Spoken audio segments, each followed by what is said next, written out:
So far, let's just summarize what we have seen so far. Very solid gameplay overall, very fluid, and nothing that you would... What? Etiquette? Nothing that you would really say stands out though. Not in a bad way, not in a good way either. It's just... meh. It's solid. It's solid. Whoa! Shit. Almost lost our head there. Shot down. Shot right before it hit us. And... bad spiders. Bad spiders. Die. Bye. So, yeah, I don't really know if this, what you have seen right now, would convince you to buy this game.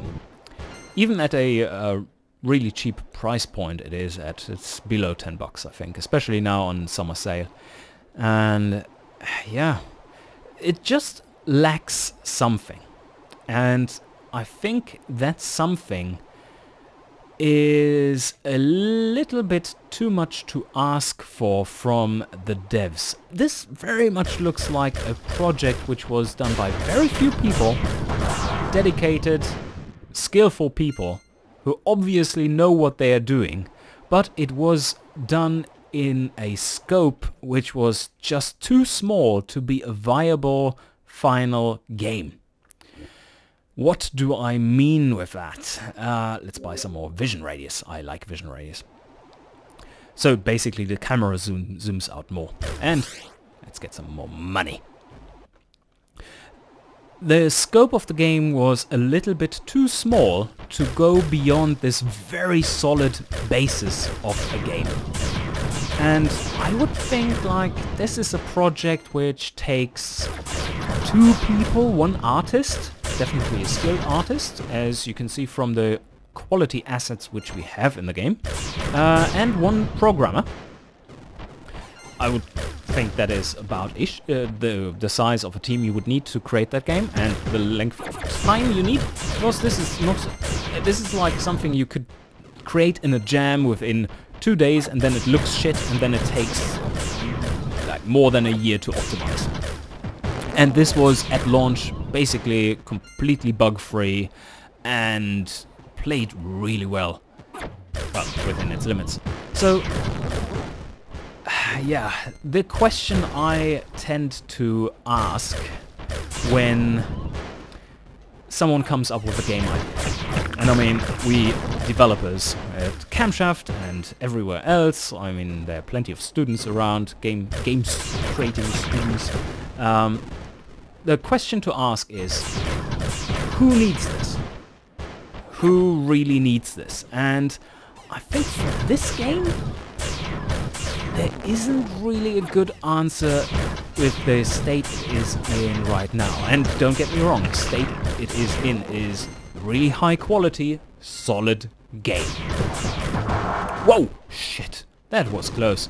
Now we are in chapter 1 and there are some more nasty opponents in here. Some saw blade discs which try to attack us. Pleasant. Alright, we killed those guys. Yep, what I wanted to say there is, well, you ask the question, who really needs this product? So, that is the first thing you should say whenever someone tells you they want to make a 2D platformer. Basically, who needs that shit? Good Robot is a neat game in a genre which for a long time hasn't seen good entries. And then these developers, poor souls, release this game on the same date as Enter the Gungeon. Enter the Gungeon being basically the same type of game. So what could they have done better apart from not releasing it on the same date and Enter the Gungeon? Because Enter the Gungeon, obviously you can see, like, amazing. It was not only a great game, obviously people wanted a game such as that. So it was not the problem of the genre being too saturated like 2D platformers.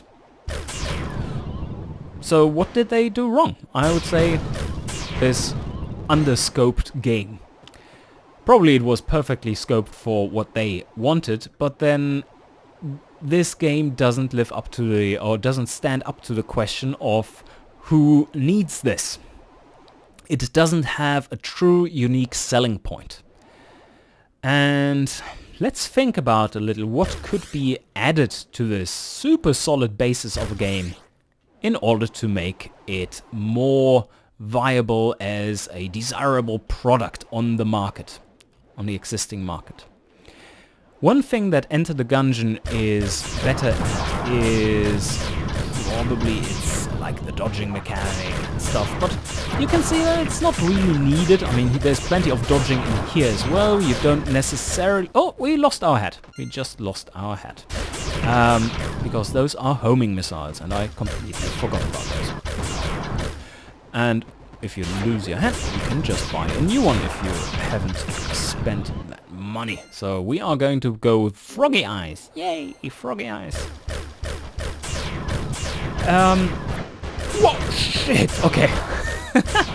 That was a bad instance of not seeing shit and being a little bit too fast on going into somewhere where you don't have a clue what awaits you. That took a good third of our life, a little bit more than a third of the life out of us. Not recommended to do that. Don't try this at home, kids. And so how do we make this game more interesting? I think the theme itself lends itself perfectly to to having weapons that are customizable.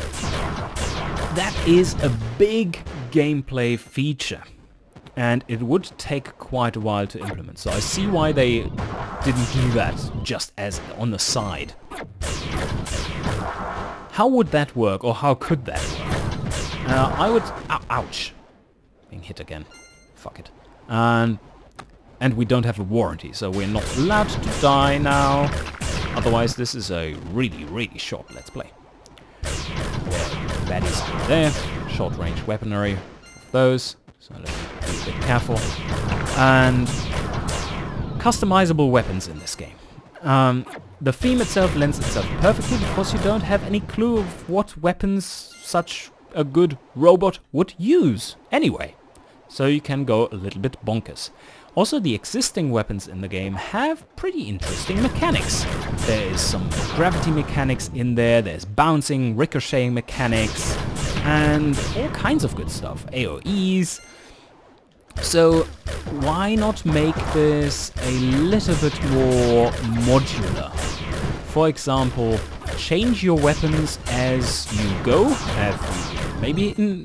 Introduce a new type of station where you can modify your weapon with either money or something else. And you could choose between optimizing its rate of fire or its AoE, and maybe add some effects to your weapon which it usually doesn't have. Maybe upgrade slots or something, so that you can use your weapon, like tier 1 weapon, which has 2 upgrade slots, and you upgrade your weapon and thus use it a little bit longer than you really should, because it's just a little bit better and a little bit more interesting. Also, this would allow people to adjust to their gameplay style. For example, if we had this, whatever its name was, I have already forgotten, and add a little bit of AoE damage to it. Wouldn't that be interesting if you could do that, if you could choose that? Or maybe make the shot penetrate enemies, like 1 enemy penetration or something.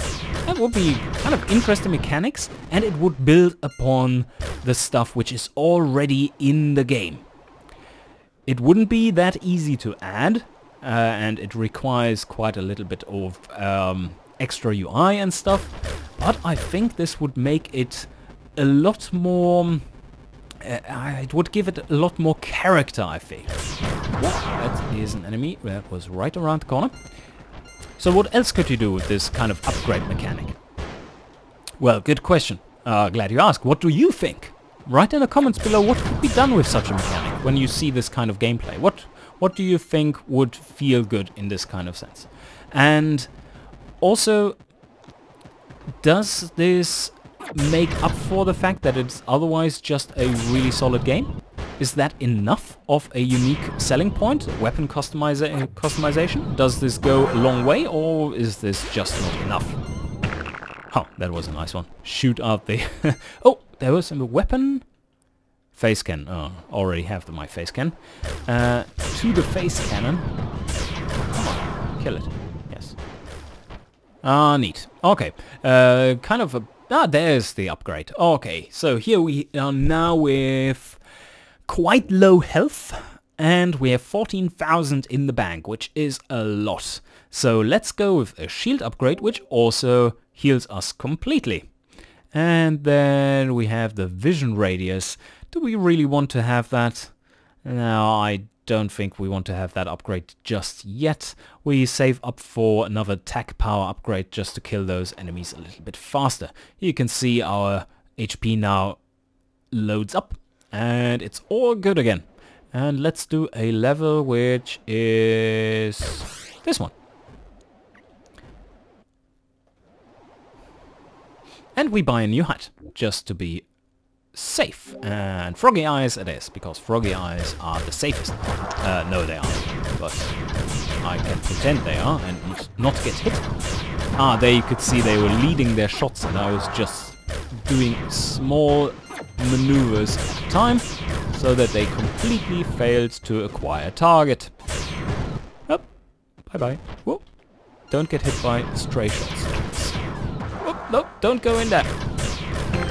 Boom! What is this? That is a radial heater. That's an example of a weapon which is super dangerous and I don't really know why it is in here even. As you can see, it's basically an aerial denial weapon, you could say. And I don't know how you would use this kind of weapon without extra features in the game.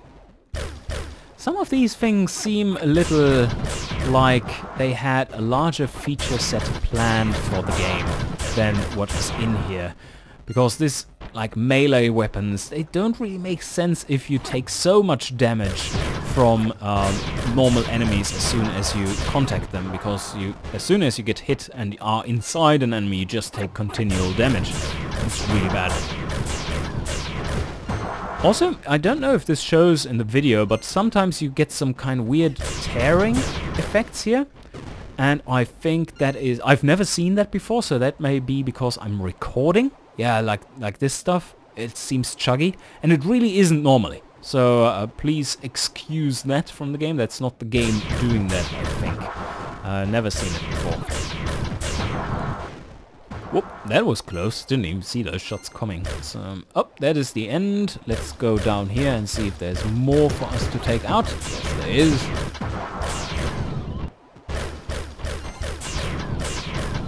So with weapon customization, not only would it be a little bit more personal, but also it would add kind of a risk-reward mechanic for the weapon system. And that is, are you saving up for a better base weapon and risk dying in the process? Or are you going and updating your weapons more frequently? It's a bit the same as it is now, in that sense. You could say it has this risk-reward mechanic now as well, but in general, you don't really... the weapon system is a bit weird in what you can find. Because in a chapter you can only find the tier appropriate to that chapter. And that is usually something you will do. So you find a weapon and then take that, and then the boss, which you would think drops a much better weapon. Oh, as you can see here, this is a new weapon, and this too. Primary weapon, 5,500. That is a tier 2 or even tier 3 weapon. So sometimes you get weapons in here which are higher tier as well. Or not just shit tier, but acceptable tier. And let's buy a warranty, in case we die. And there's a boss. We don't want to do the boss, we do a standard level. Right, the weapons. So one important thing which is a bit off in this game, it's a slight balance issue, I would say. The bosses really should be a challenge and a reward if you get past them. And currently they are not really the latter. They are not a reward once you beat them. Because the weapons they drop, they always... Ooh, that is many rockets. The weapons they drop are always the tier of the chapter you're currently in. And when you get to the boss, you usually already have a weapon of that tier. And because you can buy them, you usually have the weapon you want anyway. Whoop, many rockets. So bosses feel kind of pointless when it comes to loot, and that is a really sad story. Because bosses should be awesome. And in here, they really are not. This is a few more bullets, but they are all flung into a direction which doesn't really matter. Although those rockets are a bit bad. No! Well, how do we get through here? Like just shoot there? Yes. Kill y'all! Yeah, all are gone. Our enemy scanner says there's enemies close. There we go. Those shoot rockets as well, right? Missiles. Alright, got those. Yeah, plenty of dudes down here as well. Kill them with fire. So, basically useless boss loot. And that is such a shame. Because it would be awesome. Also, you could, like, in the... to make this point even better with the weapon upgrade system. Oh, ouch! We just lost our hat. It was shot down by a big spider. Oh, there's another rocket coming. Bosses could, for example, drop upgrade points for your weapons. Or some kind of, yeah, just modules which you can put on your weapons to make them better. Thermal vent is not something we want. Okay. For us, it's definitely time to get a new weapon soon, because those don't really cut it. At least our secondary weapon is a little bit shit, I would say. I don't really like it. So they could drop modules, and or points, which you can use at the upgrade stations, which we just have invented. And also, you could have augmentations for your robot itself. For example, you could have some kind of mechanic which makes viable the stuff you already have in-game. And that is some of the melee weapons that are in-game. They're not really melee weapons as such, but like close combat range weapons, area denial weapons. And it's a shame that you really can't use them. Because why are they even in the game then, right? And now we are buying attack power. Yeah, that was expensive, but we need it. And we do need a new hat as well. Let's do a standard level. For example, you could have some kind of additional shielding mechanic, which you can activate to add a little bit of a higher skill ceiling to the game. By the way, these green portals are for when you die, you spawn there. And yeah, that would be a bit of a higher skill ceiling, and for some people who like this kind of brawling experience in bullet hell stuff, that would make for a completely different way of playing the game too. If you can augment some of your weapons to be more short range but more powerful, and then you could, for example, have an upgrade for your robot itself that makes you invulnerable for a short period of time, which has to recharge for a middle-ish time period.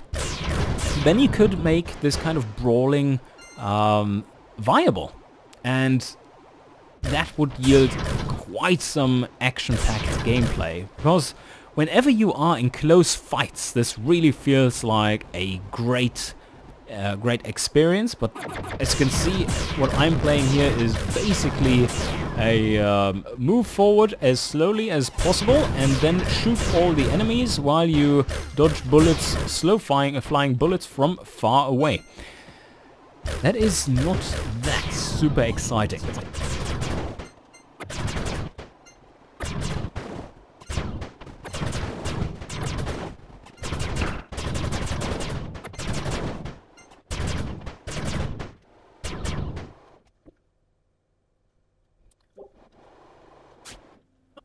Oh, this is an interesting level. This is electrostatic, so don't touch the walls, you will die. So let's buy a hat, because that will certainly protect us from electrocuted walls. Let's buy Total Biscuits style of hat. A top hat. Oh, there are plenty of enemies here. And they have pretty good camouflage, being that red. What I don't like here is that you have those red warnings from your scanner and everything else is red as well. That is not too good a choice of color there.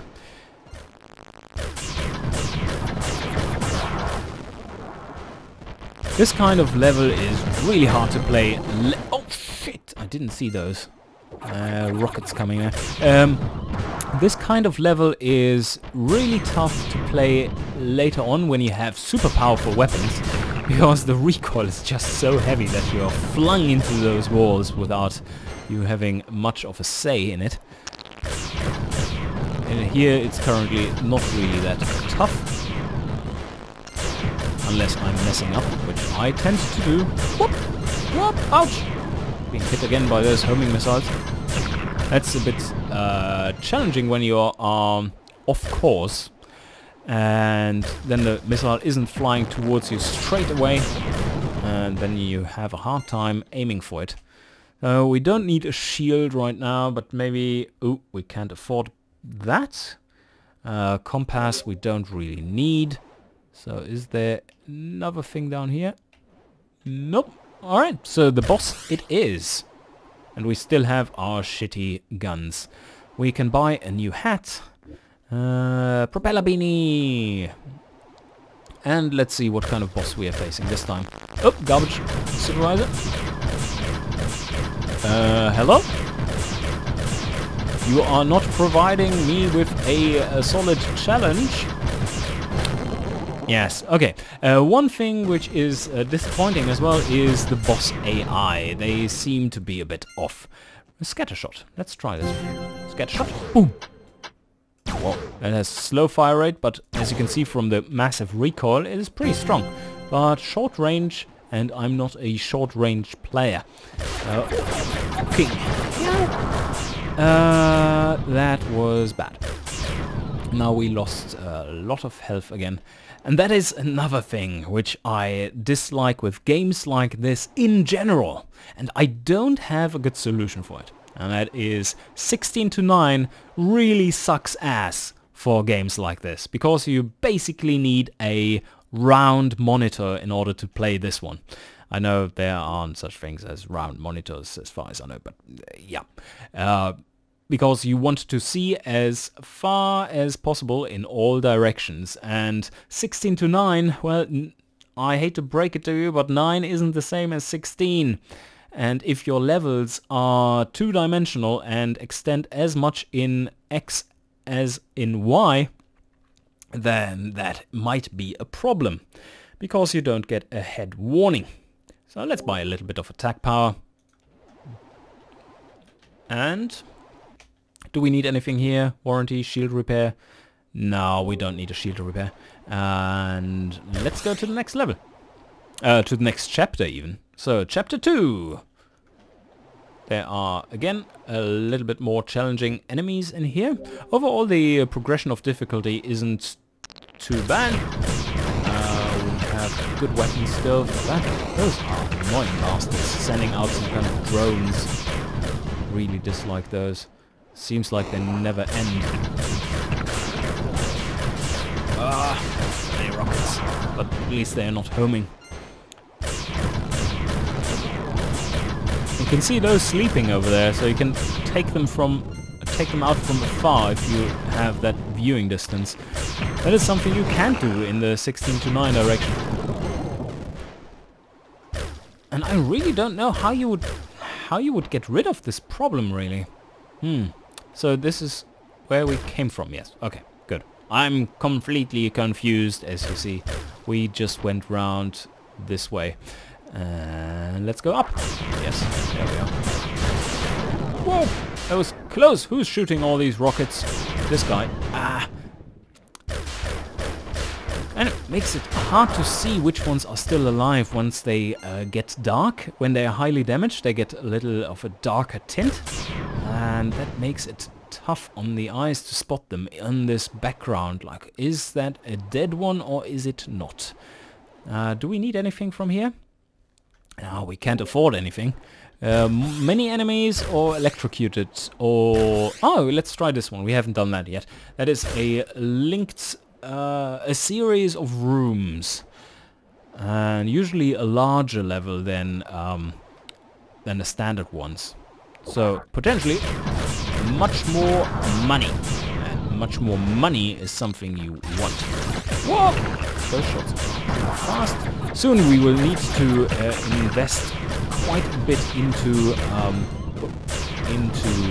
movement speed too, in order to still be able to dodge all this shit flying at us. Yes. Get wrecked. Factories are dangerous, but those are already off. Okay. Escaping into terrain which you haven't conquered yet. That is not a good tactic, Rob. You should know better. Whoa, ouch! Ah. Fuck! Fuck, fuck, fuck! Where are those coming from? As you can see, you can lose your life really quickly once it comes to it. Whoop! Those bastards! Die! I really would like to have a weapon which bounces, because then you can shoot around corners and in general have a really good time with it. And where are these bastards? This one is off. There. As you can see, it helps a lot to have the enemy scanner. But... Ow! Oh, fucking hell. This was a bouncy shot. So... Soon we will have to buy a shield rip-off. Where they come... Ah! This one is just spawning them. That is evil. Soon we will have to buy a shield upgrade. I hope to get to enough money so that we can afford it straight up, that we don't have to buy a repair kit instead. Hello? Oh, there are plenty of enemies there. Let's see, can we dodge all those? Yes. Move. There we go. Alright. Safe enough. Those guys. Oh, that's a nice one. Kill those. Ooh, two. And they spawn little drones. But none of those really want to hit us. Very good. Kill it. Boom! Ha! Send out a little drone before. Kill that. That is an active factory. Now it is no longer. Oh, shit! Coming in, attacking from behind. I didn't see the warning sign. I should have. And now we are soon very dead. So I have to be super careful. That's bouncy stuff. I don't like bouncy shots. Someone dropped a weapon. What weapon is this? Heavy machine gun. Oh yeah. That's a better weapon. And it's pretty cool. Well, it's not as heavily damaging as a face cannon, it seems, but it has a nice spread and it takes the shit out of people. Yeah, the range is good enough too, so we can just cover a pretty large area and spray bullets everywhere. It doesn't have much of a recoil though, so I'm not moving right now, but yeah, anyway. This is very good at shooting down missiles. shall make use of that when we get the chance to. Before that, we need to find a health station, because our life is super low, and any mistake now will kill us. Ha! Send a rocket their way. That's good enough.